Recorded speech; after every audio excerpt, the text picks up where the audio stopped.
Hi, this is one of our wrecking bars, and it's a product that we are very proud of.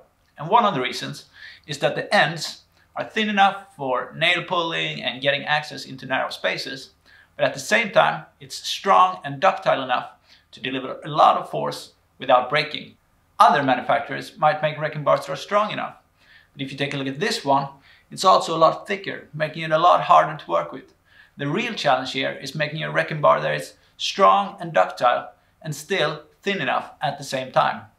One of our competitors have wrecking bars that looks quite a lot like ours, and we've actually painted these to disguise the brand a little bit.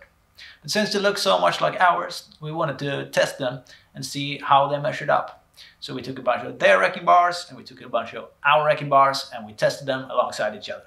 The wrecking bars were clamped down in one end, and then we applied a force and started bending them. As you can see, the claw of our wrecking bar starts to bend when the force becomes too high.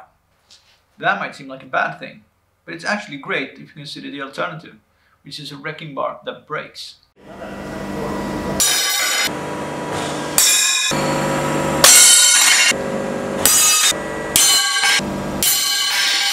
Not all of them, but quite a large proportion of the competitors' wrecking bars broke off when the load became too high.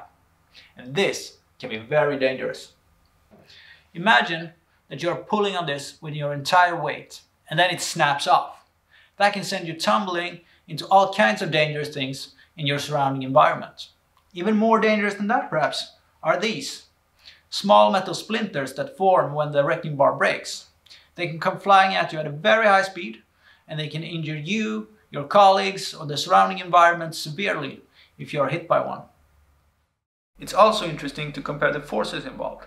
In some cases, the competitors' wrecking bars will break at far lower loads than what is required just to start to plastically deform ours.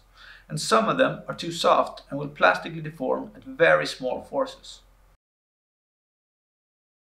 It's hard to say exactly why there is such a big difference between ours and these.